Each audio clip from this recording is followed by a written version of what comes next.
حضرت ابراہیم علیہ السلام کی عادت تھی کہ مہمانوں کے ساتھ کھانا کھائیں۔ ایک دن آپ مہمان کی جستجو میں نکلے، کوئی نہ ملا، واپس آئے۔ گھر میں داخل ہوئے تو دیکھا ایک شخص کھڑا ہوا ہے۔ پوچھا، اے اللہ کے بندے، تجھے میرے گھر میں آنے کی اجازت کس نے دی؟ اس نے کہا، اس مکان کے حقیقی مالک نے۔ پوچھا، تم کون ہو؟ کہا، میں ملک الموت ہوں۔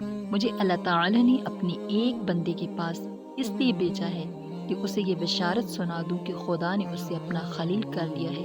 یہ سن کر حضرت ابراہیم علیہ السلام نے کہا، پھر تو مجھے ضرور بتائیے کہ وہ بزرگ کون ہے۔ خدا کی قسم، وہ زمین کے کسی دور کے گوشے میں ہوں، میں ضرور ان سے جا کر ملاقات کروں گا، پھر اپنی باقی زندگی ان کے قدموں ہی میں گزاروں گا۔ یہ سن کر حضرت ملک الموت نے کہا، وہ شخص خود آپ ہیں۔ پھر آپ نے پوچھا، کیا سچ مچ میں ہی ہوں؟ فرشتے نے کہا، ہاں آپ ہی ہیں۔ آپ نے پھر دریافت کیا کہ کیا وہ سچ مچ میں ہی ہوں؟ آپ مجھے یہ بتائیں گے کہ کس بنا پر، کن امور پر اللہ تعالی نے مجھے اپنا خلیل بنایا؟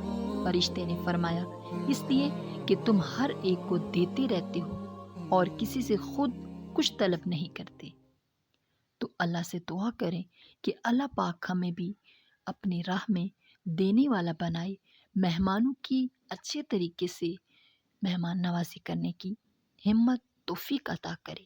اسی طرح ایک اور روایت میں ہے، جب سے حضرت ابراہیم علیہ السلام کو خلیل خدا کے ممتاز اور مبارک لقب سے خدا نے ملقب کیا، تب سے ان کے دل میں اس قدر خوف خدا اور ہیبت رب سما گئی کہ ان کے دل کا اچھلنا دور سے اس طرح سنا جاتا تھا جس طرح فضا میں پرندوں کی آواز سنی جاتی ہے۔ جس طرح پرندے پرواز میں اڑتے ہیں، آواز آتی ہے، وہ آواز جیسے سنائی دیتی ہے، اسی طرح حضرت ابراہیم علیہ السلام کی بھی اس قدر خوف خدا، ہیبت رب سمائی ہوئی تھی کہ ان کے دل کا اچھلنا دور سے سنا جاتا تھا۔ تو اللہ سے دعا کریں، اللہ رب العزت ہمیں بھی مہمانوں کی خاطر تواضع کرنے کی توفیق اور ہمت عطا فرمائے۔ آمین ثم آمین۔